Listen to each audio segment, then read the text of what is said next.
చంద్రగిరి నియోజకవర్గ ప్రజలందరికీ పేరు పేరు నమస్కారాలు.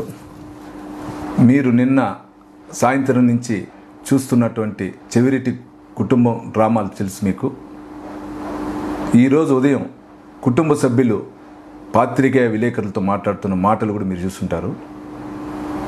కక్ష సాధింపు ధోరణిలో పులివర్తి నాని ప్రవర్తిస్తున్నాడు, అతనికి అధికార యంత్రాంగం సపోర్ట్ చేస్తుందన్నారు. మీ ద్వారా ఆ చెప్తున్న చెవిరెడ్డి కుటుంబానికి ఒకటే, రాష్ట్ర ప్రభుత్వం తెలుగుదేశం ప్రభుత్వం ఏర్పాటు ఈ రోజుకి 57 రోజులైంది. 57 రోజుల్లో ఏ రోజైనా నేను కక్ష సాధింపు దాలంటే గవర్నమెంట్ వచ్చిన 3వ రోజో 4వ రోజో మీ పైన కేసులు పెట్టుంటారు. ఈరోజు మీరు అంటున్నారు కేసులు నా పెట్టారు 37గా చేర్చామని. దానికి కారణం 14వ తారీఖు నా పైన దాడి అత్యాయత్నం జరిగిన రోజు నేను ఇచ్చిన కంప్లైంట్లో A1 Chevireddy Bhaskar Reddy, A2 Chevireddy Mohit Reddy, A3 Chevireddy Raghunath Reddy, A4 బానని ఇచ్చా. ఆ రోజే ఇచ్చా 14వ తారీఖు. ఆ రోజు నీ ప్రభుత్వం ఉంది. ఆ రోజు నువ్వు వచ్చినటువంటి పోలీస్ అధికారులు ఉన్నారు. ఆ రోజు నీ కన్ను సన్నుల్లో నడుస్తున్న అధికార యంత్రాంగం అంతా ఉంది. అది నీకు తెలుసు. నేను ఈరోజు ఇలా ఆ రోజు నీకున్న అధికార యంత్రాంగం సపోర్ట్తో ఆ రోజు ఎఫ్ఐఆర్ కట్నీలా నువ్వు.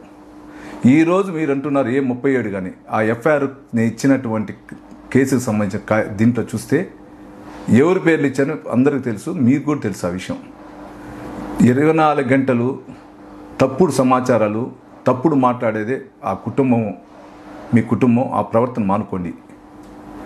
మీరు అంటున్నారు నా కుమారుడు విదేశాల్లో చదివి వచ్చినాడు, అతను అన్యాయంగా కేసులు ఇరిగించినాడని.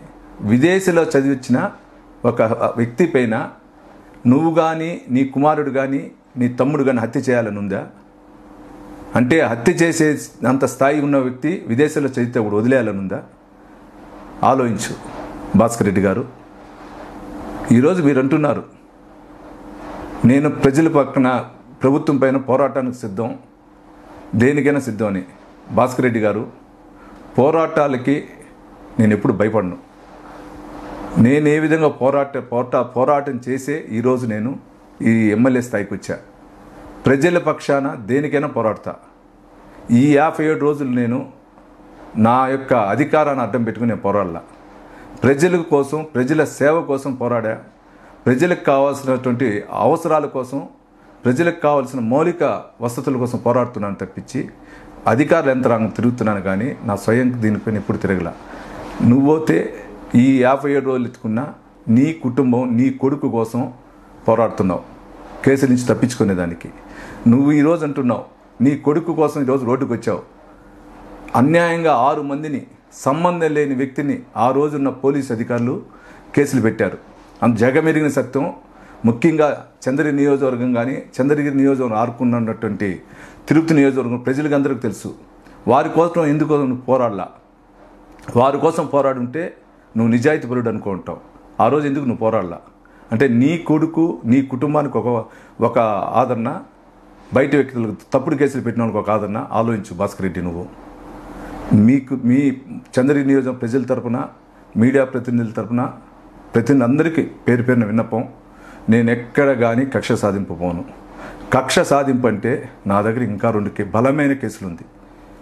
ఆ బలమైన కేసులు ఇస్తే మినిమం అంటే కూడా 1 సంవత్సరం నుంచి 1.5 సంవత్సరం బెయిల్ రాదు. మా కుటుంబాన్ని ఏ విధంగా షాడోలాగా వెంటాడాడో దానికి సంబంధించిన సాక్ష్యాలు కూడా నాకు ఇచ్చేసి వెళ్ళారు కొందరు అధికారులు. విజయవాడ స్థాయిలో ఉన్నటువంటి కొందరు అధికారులు నా పైన దాడి జరిగిన తర్వాత వారం తర్వాత ఇంటికి వచ్చి ఏమేమి జరిగిందని ఇచ్చేసారు. అవి కూడా ఉన్నాయి. అది ఇస్తే దేశద్రోహం కేసు అవుతుంది. ఇంకోసారి ఎలక్షన్లో కూడా పాల్గొనే దానికి అవకాశం ఉండదు. నేను ఆ విధంగా కక్ష సాధింపు పోలా.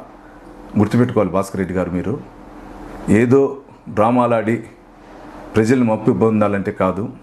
ఈరోజు కూడా అరెస్ట్ అంటే మీరు ఇంత నీతి నిజాయితీ పరులు అయితే ఎందుకు మీరు హైకోర్టుకి వెళ్ళి యాంటీసెప్టిక్ బెయిల్ కోసం వెళ్ళారు? 3 సార్లు వెళ్ళారు యాంటీసెప్టిక్ బెయిల్ కోసం. నీతి నిజాయితీ పరులు అనుకుంటే అదే యాంటీసెప్టిక్ వెళ్ళిపోకుండా నేరుగా ఎస్పీ గారి దగ్గరకో లేదా స్థానికంగా ఉన్నటువంటి ఎస్ఐ గారి దగ్గరకో స్థానికంగా ఉన్నటువంటి ఇన్స్పెక్టర్ స్థాయి అధికారి దగ్గరకో లేదా స్థానికంగా ఉన్న డిఎస్పీ స్థాయి అధికారి దగ్గరికి వెళ్ళి ఉండొచ్చు కదా.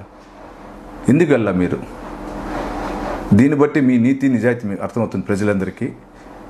నేను చంద్రగిరి నియోజక ప్రజలకి, ముఖ్యంగా మీడియా ప్రతినిధులకి, తెలుగుదేశం పార్టీ అభిమానులు, జనసేన పార్టీ అభిమానులు, బీజేపీ పార్టీ అభిమానులకు అందరికీ పేరు పేరు నమస్కారాలు.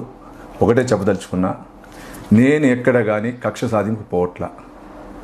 అతను ఎంత రొచ్చగొట్టినా నేను అణిగే వెళ్తా. సామెతుంది, ఎంత ఎదిగితే అంత అణిగిపోమని, ఆ విధంగా వెళ్తున్నా. నా 5 సంవత్సరాలు నా ఎమ్మెల్యే కాల పరిమితి అయితే 4 సంవత్సరాల్లో నా డెవలప్మెంట్ యాక్టివ్ పెట్టుకుని వెళ్తున్నా. నేను మా పెద్దాయన గారి దృష్టికి, మా చిన్నాయన గారి దృష్టికి తీసుకుని, అదేవిధంగా డిప్యూటీ సీఎం గారు పవన్ కళ్యాణ్ గారి దృష్టికి తీసుకుని వెళ్ళి నా డెవలప్మెంట్ మీద వెళ్తున్నా. అసెంబ్లీలో ఉన్న రోజులు అదే పని చేస్తుచ్చా, ఈరోజు కూడా అదే పనిలో ఉన్నా. ఇటువంటి తప్పుడు ప్రకటన చేస్తున్న చెవిరెడ్డి కుటుంబం లాగా నేను చేయను. చెవిరెడ్డి కుటుంబంలాగా పరుల సొత్తులు ఆక్రమించుకోను. దయచేసి ఆలోచించి ఇతని మాటలు మీరు వినండి. గతంలో జరిగిన విధానం ఏ విధంగా ఉంది, ఈరోజు ఈ విధానం ఏ ఉందో ఆలోచించండి. కేసులు పెట్టిన రోజు ఏ ప్రభుత్వం ఉంది? నేను కేసు పెట్టిన రోజు తెలుగుదేశం ప్రభుత్వం ఉందా, వైసీపీ ప్రభుత్వం ఉందా? ఒకసారి ఆలోచించండి. నేను కక్ష సాధింపు పోవట్లా. మీరు పోరాడాలనుకుంటే ఎంతైనా పోరాడు. నేను ఏదైనా తప్పు చేస్తే పోరాడండి.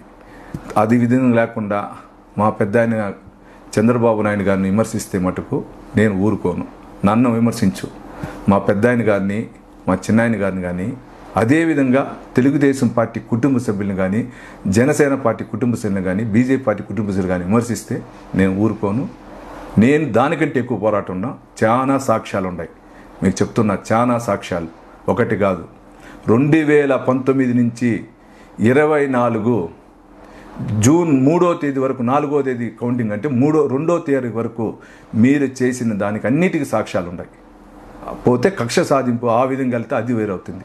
దయచేసి ఇటువంటి విధానాలు మానుకోండి. ఇప్పటికైనా ప్రజలు బుద్ధి చెప్పారు. రేపు నేను తప్పు చేస్తే నాకు ప్రజలు బుద్ధి చెప్తారు. కాబట్టి ప్రజలకి సరైన అవకాశం ఇచ్చి వాళ్ళ అవసరాలు తీర్చుదాం, వాళ్ళ సమస్యలు పరిష్కరిస్తాం. దీనికి అవకాశం ఇచ్చి ముందుకు పోవాలని కూడా కోరుకుంటున్నా. మీ పులివర్తి నాని, చంద్రగిరి నియోజకవర్గ ఎమ్మెల్యే.